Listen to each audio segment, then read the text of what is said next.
Hello, BookTube. I thought I'd do a little bit of book haul and a reading update Sunday.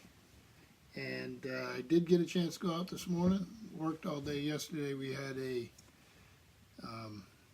speaker at the library who was talking about historic architecture. It's quite fascinating. So I went to a thrift store today and I found a large selection from an author I read ages ago, and that's Jack White. And he wrote these volumes. They're called the Camelud, I believe is how you say it, the Camelud Chronicles. And I found a whole bunch of them, and they're in great shape. I didn't find all of them, and now I'll hunt down the rest of them.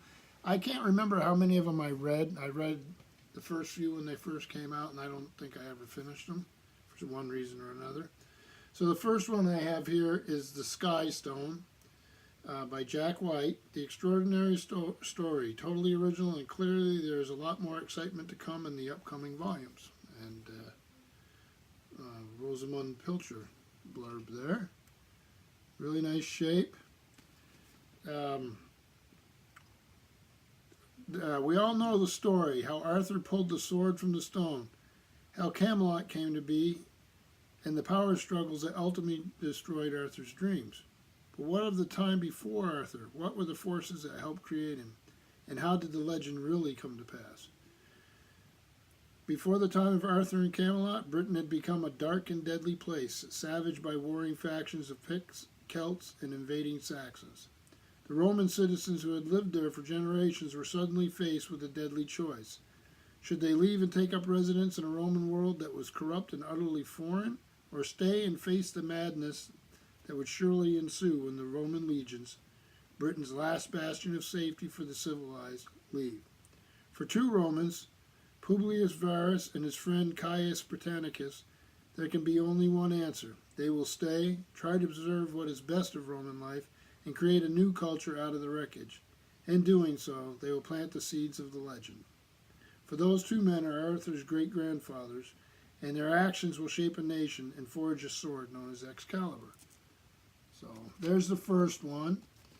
Then I got Singing Sword, again in really nice shape. I got all these for $1. When did these originally came out? The Sky Stone originally came out in looks like 1996.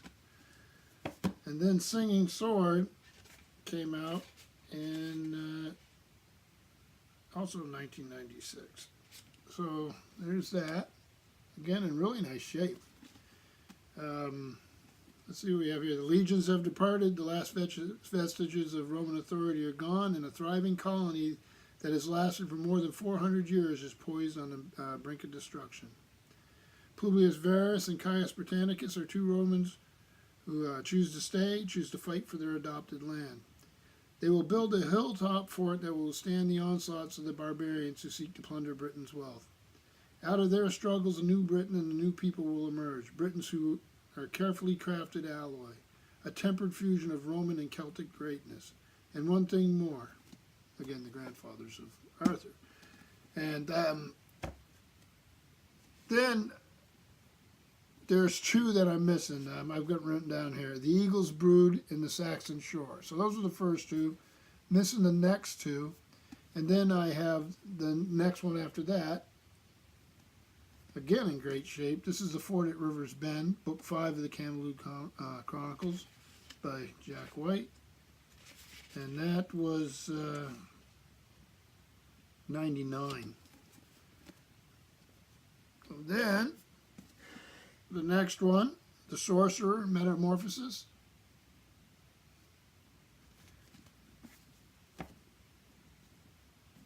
And let me see, and then Uther.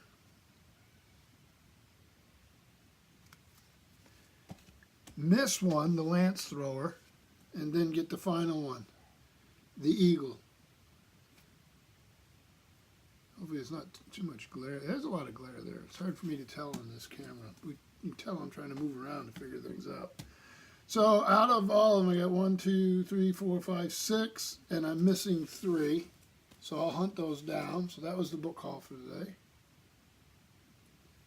And then, so I'd catch you up a little bit what I'm reading.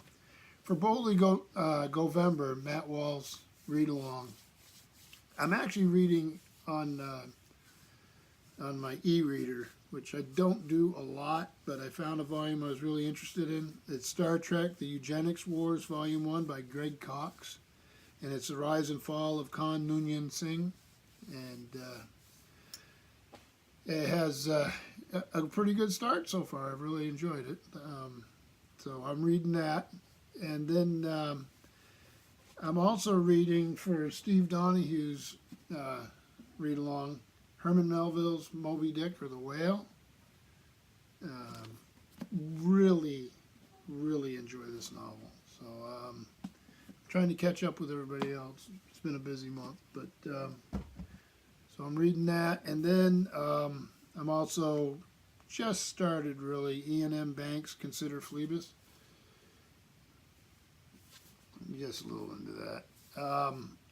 Thus far, a little more action-packed than I expected. I wasn't really sure what I was going to get with this, and so far I'm really, really enjoying the various cultures and conflicts and characters. So, thus far anyway, a good book. So, a bit of a mail haul, just a book haul from the thrift store, not a mail haul. And some books I'm reading, and we'll catch up with Boldly Govember. Hope to do a video about that pretty soon here, and then a wrap up once I finish with Melville's Moby Dick. So, thank you, BookTube.